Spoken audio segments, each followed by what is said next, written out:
Good afternoon, my name is Liam Neild and this is the MU Review, the place where I review all things Manchester United in the world of football. And today I'm here to review Manchester United's 2-1 victory over Leicester City in yesterday's Community Shield. Goals scored by Jesse Lingard and the debutant Zlatan Ibrahimovic, overthrowing Jamie Vardy's Marouane Fellaini assisted equaliser in the second half. In my opinion, the Community Shield is a bit of a glorified friendly. I know a lot of people, hail it as this very important tradition. And don't get me wrong, I would never say to do away with it entirely. But I do, take it with a grain of salt when people say that it's a competitive game. And that being said, I think Jose Mourinho is with me on this, as evidenced by his lineup for the game. Very strange central midfield pairing of Marouane Fellaini and Michael Carrick. I can only assume that Marouane Fellaini was in the squad as sort of a make-weight, maybe even a sort of placeholder for Paul Pogba, who is obviously incoming maybe even today in the next 24 hours as he completes his medical at Carrington. So it was a very odd decision in that sense. He also started Jesse Lingard over Henrik Mkhitaryan, which I was quite surprised about. And obviously he did say before the game he was going to use all 6 substitutes. He was going to give some players who needed 90 minutes, and ultimately it could just come down to that. It was just a fitness thing. But that being said, we didn't put out our 100% strongest lineup, but we put out something pretty close. And with maybe Mkhitaryan being left on the bench and the central midfield partnership needing work, I think Bailey and Blind are probably going to be our first choice, at least until Chris Smalling is deemed fully fit. I don't know if it has something to do with the Euros or maybe an injury that he picked up. I think Smalling and Bailey will probably be first choice. Blind coming in to deputise for Smalling for now. Who knows what Phil Jones is doing in all of this. But that being said, I think the way that it was sort of chopped and changed, and obviously with this being United's first competitive game of the season, it was a bit of a low quality first half, to be completely honest. I think that there was a lot of players giving the ball away sort of needlessly in the middle of the park. I thought Wayne Rooney was especially off the pace, which was a little worrying, considering he seems to be nailed on for that number 10 position behind Zlatan Ibrahimovic. Now obviously there are players who can definitely challenge him for that, Henrik Mkhitaryan and Juan Mata being the first two that jump to mind. And Leicester City, being as they were exactly what we expected them to be, very highly energetic. Jamie Vardy was rinsing Eric Bailly from time to time. Eric Bailly did kind of grow into the game and eventually really ended up having Jamie Vardy sort of put away in his pocket, especially in the later stages of the second half. But Leicester hit the crossbar. Shinji Okazaki managed to beat Zlatan Ibrahimovic to a header.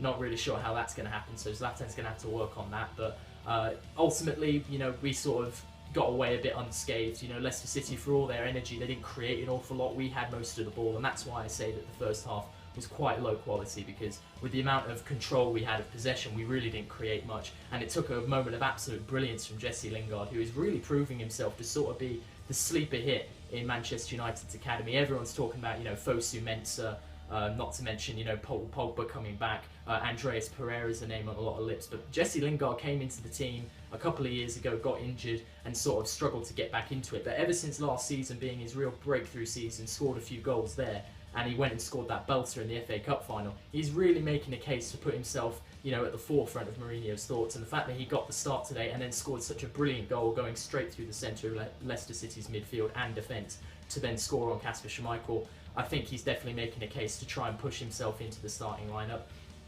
With that being said, apart from that, we really didn't do an awful lot in the first half, so ultimately going in 1-0 at half-time I was quite pleased with.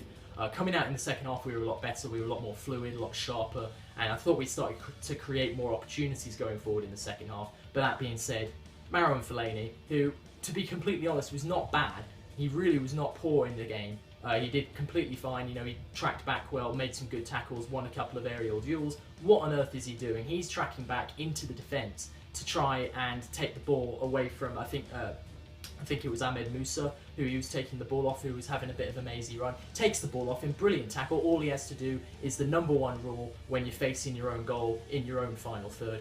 Boot it out for a throw-in or pass it out to your wing-back. What does he do? He puts about a quarter of the amount of power he needs to put on it to get the ball back to De Gea, and basically plays a brilliant through ball for Jamie Vardy, who then rounds De Gea and puts it in the back of the net. I thought Jamie Vardy was once again really superb for Leicester City. He made a lot of good runs, and like I said, in the early part of the game it looked like he might have the beating of Eric Bailly. It wasn't until after Jamie Vardy's equaliser that Eric Bailly really sort of started to dominate that battle between those two.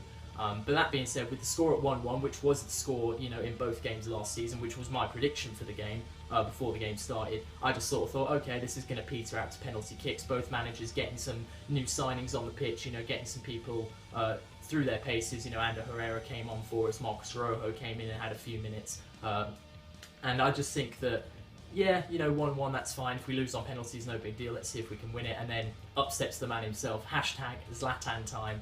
Zlatan Ibrahimovic rises and he basically crushed Wes Morgan. And, this Wes Morgan is the man who lifted the Premier League title 3 months ago, on the back of, 15 clean sheets last season or something like that. And he absolutely crushed him. And the funny thing was, I really thought Zlatan had a pretty poor game up to that point. His hold-up play was very sloppy. His passing wasn't very good, and he really hadn't created any opportunities. But that is the mark of a world-class centre-forward, someone who can have a bad game, who can be frustrated for 80 minutes, and then can rise up over the top of one of the best central defenders in the country and make him look like a schoolboy. And he got above him, timed his jump perfectly, headed the ball back across goal, and there was nothing Kasper Schmeichel could do about it. There was a moment where it looked like it might have come off the post and gone out. As soon as that goes over the line, the celebrations begin. And with everyone talking about how the Community Shield doesn't mean anything, isn't really a big deal, me being one of those people, the guys in the team really did celebrate that one quite heftily. And I'm not sure if it was just the fact that they had beaten the Premier League champions, not sure if it was just the competitive instinct of wanting to win the match, but they really looked like they gave a damn about winning this Community Shield. And that's the kind of mentality they have to have. I'm a fan. I'm allowed to say that the Community Shield is rubbish. I'm allowed to say that I don't give a toss if we do well in the Europa League this year. But the players better not be having that mentality about any game. I don't care if it's a friendly, if it's the first game of the season, Tuesday night in Stoke, for all I care. Every game's got to be treated that way. And I think that winning mentality could carry us through the season if we can keep it up. With that being said, I do think that moving forward, we're definitely going to have to look at, what is the best combination in central midfield with Paul Pogba coming in. We've got Carrick, we've got Schneiderlin, Herrera. I mean, Fellaini is still there, although I wouldn't play him in that position. I'd play him further up the pitch as sort of a plan B if Rooney's having a bad game like he was today. And then, that really bizarre thing that happened with Juan Mata, at the end, where he was subbed on the pitch, I think, after an hour, maybe 65 minutes, and then he was subbed off with a couple minutes to go for Mkhitaryan, and it struck me as very odd.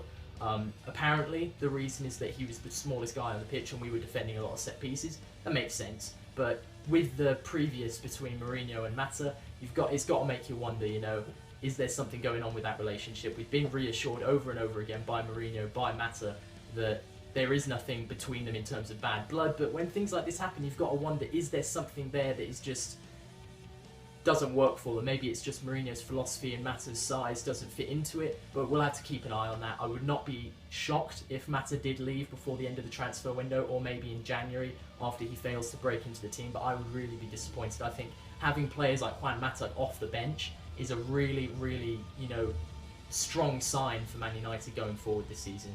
My man of the match ultimately went to Eric Bailly. I think he really grew into the game as it went along, after a couple of early sort of tussles with Jamie Vardy that really, I think, educated him on what it's like to go up against a top quality striker in English football. He's very physical, very pacey, and he really got to know Jamie Vardy a lot during the game. And towards the end, Vardy wasn't creating anything because Eric Bailly had him squarely in his back pocket. So if Bailly can do that to Jamie Vardy, he can do that to nearly anybody in the league.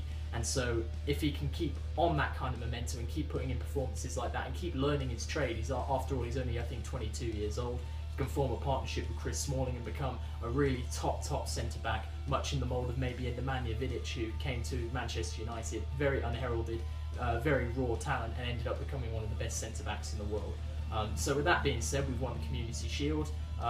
It's a good win. You definitely want to win it more than you want to lose it. Ultimately, it doesn't mean anything though. It all starts next week against Bournemouth, when we're going to go and have a real point to prove against the side that beat us last season. So if Mourinho can take us into that game, maybe Pogba will be officially with the club and playing in that match. I'd be surprised if he started. He'll probably come off the bench in that case. But once we get him integrated into the team, I think we really do have all the essentials to win this Premier League and really have a great strong season and get us back to where Manchester United Football Club should be. So if you've enjoyed the video, hit the like button, subscribe if you want to hear more like it, chuck a comment in the comments below if you want to have any sort of back and forth with me about it. I'm happy to respond to any questions or comments that get levelled at me, good or bad.